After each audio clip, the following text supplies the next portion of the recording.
All right, so after you're done with cooking your steak, you want to look at the grain.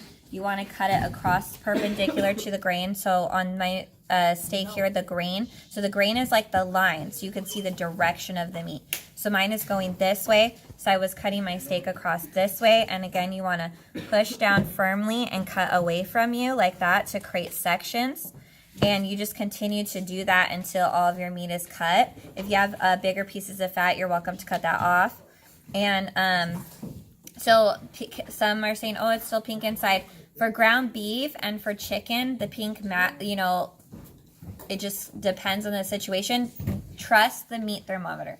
If your meat thermometer tells you that it's 135 or higher, it's safe to eat. I personally like it more cooked than this. I like to cook it like a lot because I like to eat it like very well done. This one I just was trying to hurry, so I didn't go all the way to well done, but it was above 135, so I know that it's safe to eat. And then another thing that you want to remember is my piece. Yours are going to be more tender than mine because I did not marinate it overnight. I just did like a quick little marinade, before we started, and just so you're aware of that information. All right, let's go ahead and talk about the chicken. So I'm going to go ahead and scoot this off to the side, and then we're going to get started with the chicken. Take a look at our chicken over here.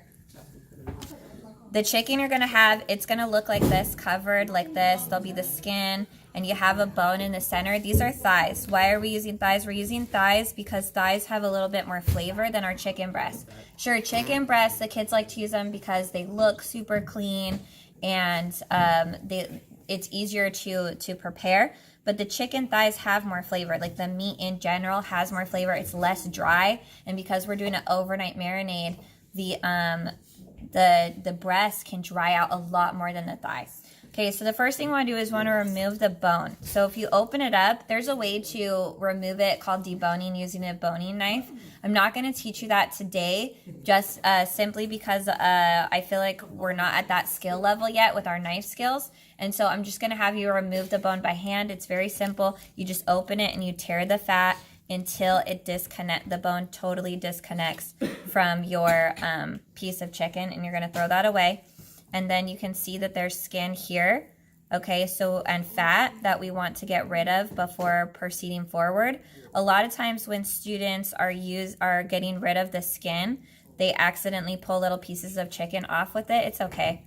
It really comes off pretty easily. It's just more at the end where it has a harder time coming off that you might struggle a little bit. And you're welcome to use a paring knife to help you be able to get any pieces that aren't coming off or that you want to come off. Just remember when you're using when you grab your paring knife, when you use it, you want to be careful. You want to cut away from you when you're using the paring knife and just go back and forth gently, and the skin will just come off super easily, okay? So after you get all your skin and everything that you want off of your chicken, you're going to do that on the first day before you put it into the marinade. It'll just be easier for you. If you do run out of time, which you won't, but if let's say you run out of time and you don't have time to do it before you put it in your marinade, you could put it in there with the skin and the bone in and then do it the second day. It's just a little bit harder because there's going to be extra stuff on it. But it's totally fine if you did it either way. But I want you to do it on the first day. So you just continue to do that until you get all of it off. You put it in your marinade, you marinate, and then you cook the same manner that I showed you. The difference with the chicken is we're also looking for color as well and temperature.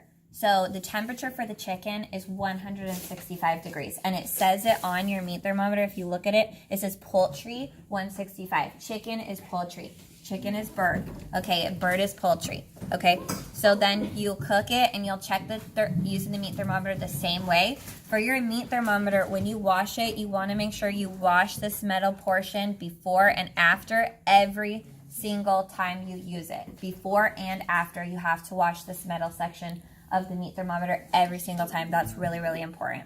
Okay, go ahead and pause that.